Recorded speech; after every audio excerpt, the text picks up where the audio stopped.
Hi, everybody. Welcome to our special midweek tonight. I'm so excited you're here every Wednesday at 7 p.m. Join me for a midweek for the Congregation.Family. Get built up, learn about Jesus, learn about how to live redeemed, learn about how to learn, live, and give in every area of your life. I couldn't be more excited for tonight. I couldn't be more excited that you're here with me. Guys, it's crazy. It's Wednesday at 7, and I promise you it's going to be fantastic. So I have a really special message tonight that I'm really excited to talk to you guys about and just love on you and support you.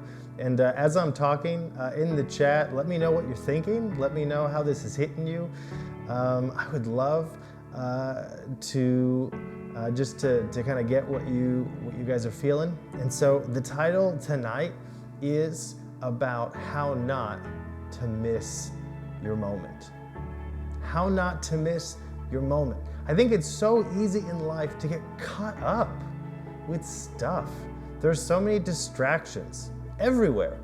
You know, I worked as a writer for a long time, and so one of the things that they tell you if you ever work in marketing or content strategy is that it takes 16 to 20 impressions for a person to notice an ad.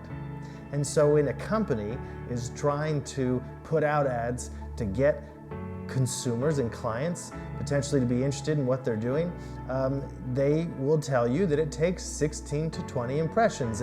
A person has to see an ad 16 to 20 times before they even notice it. That's crazy. And so on average, a person sees over 10,000 images in a week. Talk about distractions. It's like everywhere we go, everywhere we look, there is a new product, there's a new service, there's a new voice, there's a new person. There's just so much coming at us all the time. It's easy to miss our moments. And so that's what I want to talk about. How to say no to the distractions in life, and how to say yes to the moments that God is performing in our lives. So there's a story in the New Testament about a man named Peter. You might not know who Peter is. A lot of you do. Peter is a very interesting guy. Peter was a disciple of Jesus, and he was one of Jesus's closest disciples. He was kind of, arguably, maybe the closest one. And so Jesus had a special place in Peter's heart. And we know that because he's always being talked about. He's a bit of a scoundrel, Peter. He's maybe the blue-collar guy of the group, right? And he's always doing crazy stuff. He's always like cutting people's ears off or getting in fights, or, Peter's Peter. And so he's passionate, to say the least. And so he is a follower of Jesus, and he's kind of the number one guy in a way. There's not really a rank order system out of the disciples, but you could see that Peter and Jesus have like a very special relationship. And so Peter is someone who is like gung-ho, like he is all in on this Jesus thing. And so he's been following Jesus for 3 years.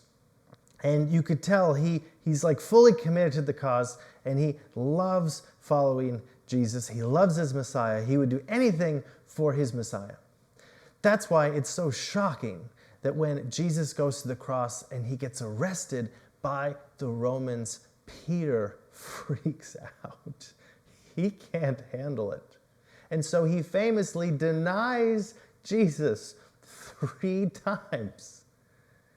He not only denies that he's a disciple, he denies that he even knows who Jesus is.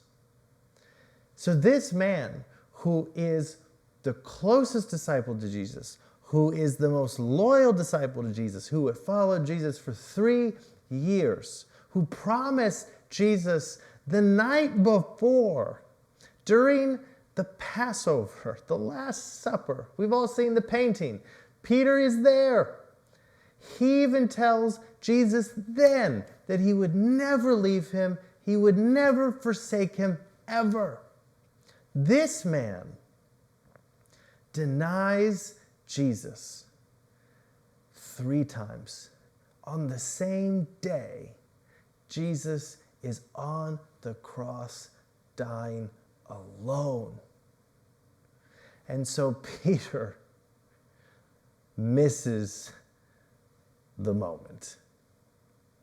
He completely abandons his Messiah, and he starts tail spinning, like so many of us do.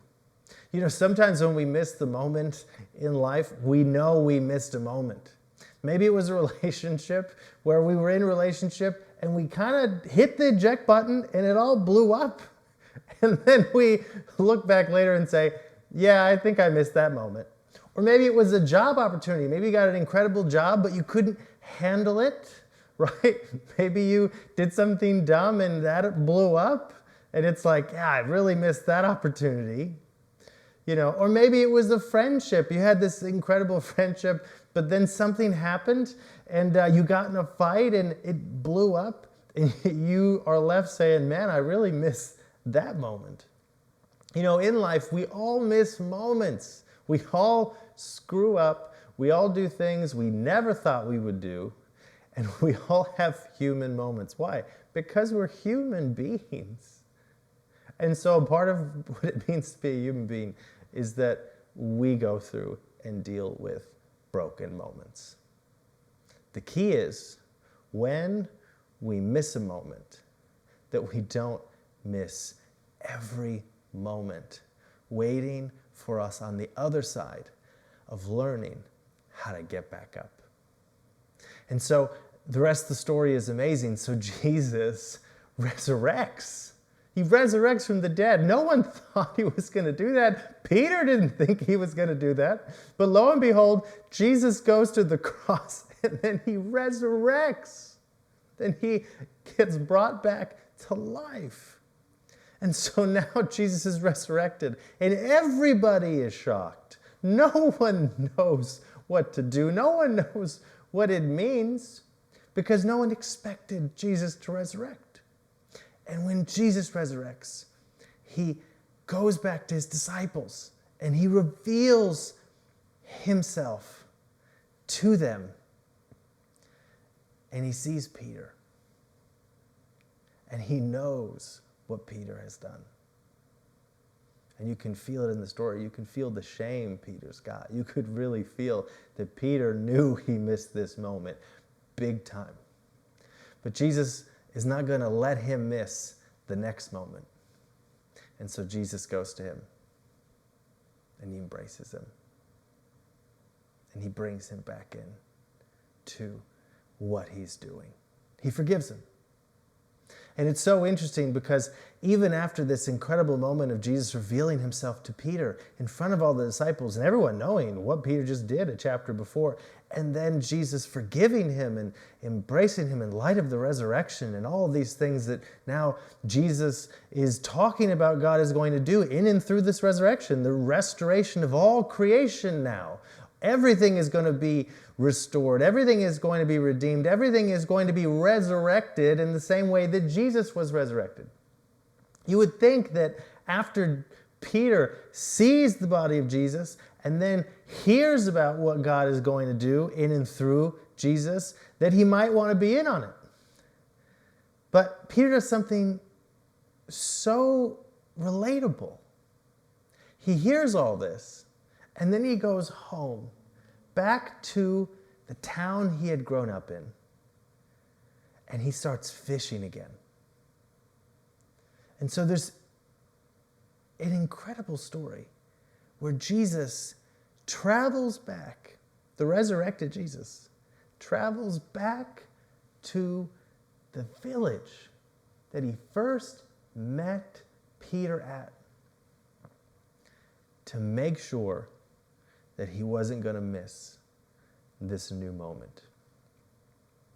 Sometimes in life, when we miss a moment, we count ourselves out and we convince ourselves that nothing good can happen again. I was hurt in this relationship. I'm never going to be happy again. I lost my job. I'm never going to be successful again. right? I got a divorce. I'm never going to have my family life again. Whatever it is, I dealt with this, and that now means that I can't do this. And so Peter, like all of us, counted himself out because he had missed a moment. And so he goes back. He doesn't know what to do. He goes back to the place where everything started and goes back to fishing. After seeing the resurrected Jesus, he goes back to fishing, thinking, God can't do anything through me. Peter, the man who walked with Jesus for 3 years, the man who was one of his most loyal disciples, the man who was taught how to minister, how to pray for people, who learned at the feet of the best leader who have ever lived, he thinks that he has nothing to give. Jesus goes to Peter and he hangs out with him. He fishes with him. It's crazy. And then he makes food with him. And as a reader, you're reading the story and you're like, okay, like, what happens next? And as Jesus is sitting with Peter, he looks at Peter and he says, Peter, Jesus says this. He says, Peter, will you feed my sheep? And Peter goes, of course, Lord. Yeah, of course. I mean, my gosh, I followed you for 3 years. Why would I not? Of course, anything you need. And then Jesus says, Peter, will you feed my sheep? And Peter goes, I just said I would, of course. I'm in the game, man. I said yes once. I can be called up again. And then Jesus waits again, and he says, Peter, will you feed my sheep? And at this point, you can hear Peter's not only frustrated, he's starting to get hurt by this. It's speaking to his soul because here's Jesus, his Messiah, this person, they've had a special connection. He's lived by this man and served this man and served the purposes of this man. And now this man is questioning him, his loyalty, his love for him. And Peter again says, of course. And you can just hear the brilliance in Jesus because he can see that Peter has counted himself out. And he is asking Peter, can you find it in yourself? Can you find it in yourself to let go so that you might say yes to me? I love this relationship between Peter and Jesus because Jesus had every reason not to be there, but he was there. The resurrected Jesus. Okay, guys, so Jesus resurrected. He's resurrected. He doesn't have to go back. He doesn't have to hang out with the same group of people. He's a resurrected Jesus. He can literally do and go wherever he wants. He could be with any person ever in the world at that moment. Yet he goes back to Peter's hometown to go get him. And you get this sense that Jesus is saying, I'm here. I am doing the work of my Father. I am resurrected, and I am going to resurrect everything else. We are in a moment. Peter, don't miss this moment. Don't miss what I am trying to invite you to. Don't miss what I'm trying to get you to be a part of. I'm Peter, I'm Jesus. I'm in front of you. I tracked you down. I am restoring everything that has ever been broken. And I want you, Peter, to be a part of it. And I don't just want you to be a part of it. I'm going to start with you. I'm going to put back the broken pieces of your life, and then I'm going to give you my Spirit. The same Spirit that resurrected me from the dead is the same Spirit I'm going to empower you with. And I am asking you to say yes to this moment. And all of that is in those 3 questions that Jesus is asking Peter. Will you feed my sheep? Peter, we all have moments we've missed. It's okay. I forgive you. But please, don't let that mean you're going to miss this. And so today I want to encourage you that there is a new moment on your horizon, that God is doing a new thing in your life. God is restoring you in a way that you can't even see yet. He is redeeming you to a place that you haven't reached yet. And you can't articulate it because you haven't gotten there yet. But God is the author and the finisher of your faith. He is the great God who defeated sin and death. He is the God who is restoring all things. And that God is now in front of you. And he's saying, don't miss this moment. Don't miss having a relationship with me. Don't miss serving alongside of me. Don't miss what we're going to do in and through God's redeemed people. Don't miss the restoration. Don't miss the redemption. Don't miss the salvation. Don't miss all the things that God is going to do. And certainly don't miss it because you're counting yourself out.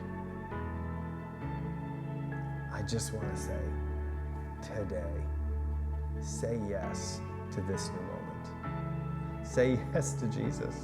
Say yes to a relationship with Jesus. Say yes to growing in Jesus. Say yes to being on Team Jesus. Say yes to everything God is doing and everything God wants to do in your life and through your life.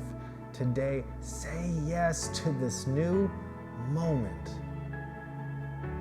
and be a part of feeding God's sheep. God bless you. Have an incredible week. I will see you Sunday at 10 a.m.